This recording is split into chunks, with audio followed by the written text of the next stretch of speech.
have a social register. These are basic education stakeholders in Lagos State, and they are here to discuss issues affecting foundational learning. Whether as a principal, head teacher, or teachers, or even as education administrators. The question we will be asking ourselves this morning is, why am I there? Why am I in that office? What can I do to make difference in that office?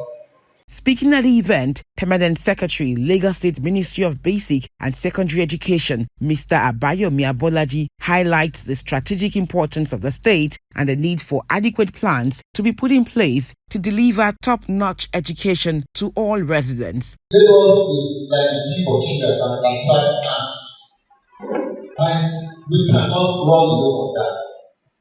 We are regarded as the sixth largest economy in Africa. It is a center of attraction. People come and they do stop them. So if we cannot stop them, how do we ensure that they are well taken care of? In reality, if we look at the census of nationals or citizens in Nigeria who are out of school, you find a very, very insignificant figure of Lagos State origin. The higher percentages are citizens from other states of the Federation, Ogun State, the United, Oyo, and of course, as far as Kebbi, Sokoto, Kaduna, and so on and so forth.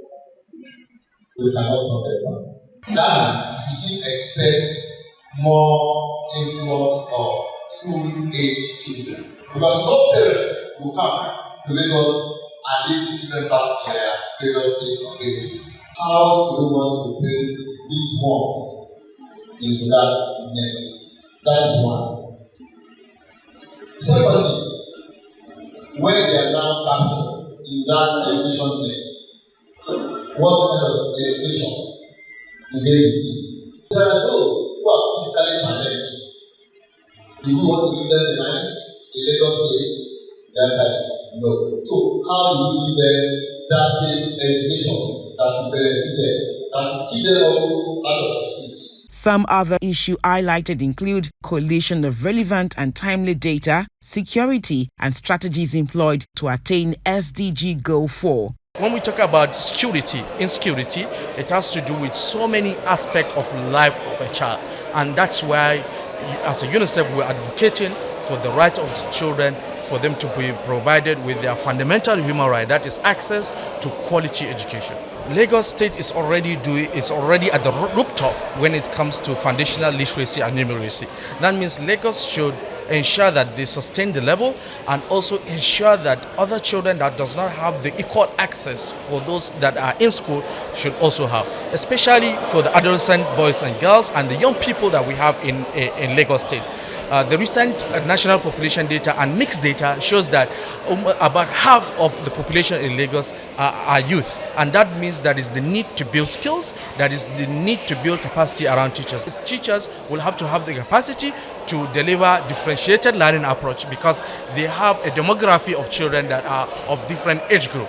And this is where UNICEF can also support Lagos State in the implementation of models that work, such as teaching at the right level, TAG. My quick recommendation to Lagos State is to look at how can remediation happen, how can they implement a model and build capacity around teachers to implement differentiated learning approaches, such as using the TAL approach.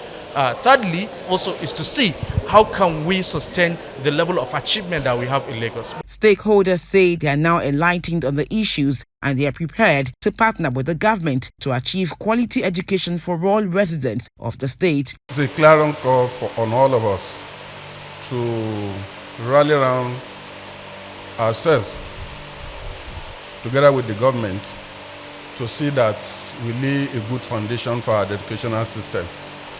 We are talking about the pre-primary education, we are talking about primary education, and we are talking about a bit of post-primary education.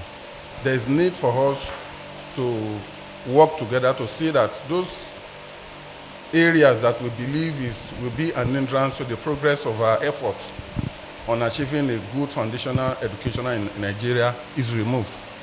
As part of it is our commitment, and part of it is the resolve on the part of everybody that government cannot do it alone. Both government and private institutions must work together. I feel that they shouldn't leave it to just the ministry workers. They should really be open to ensure that technocrats are involved in the strategic planning. You cannot be talking about access or quality education without enforcing and looking at the quality of teacher training and the quality of the broad perspective of providing access to even those who are on the streets in the neighborhood. Education is such an important part of our lives. We can all see it. And accept every stakeholder from the family, from the child to the family, to all the directors in the ministry and the governors come together, we will not get it right. So there has to be collaboration, there has to be intentionality, there has to be partnerships from all levels. Let us bear in mind that the insecurity issues you are having in Nigeria, the uneducated children are their weapons. And the earlier and the better we begin to address this issue, the better for us.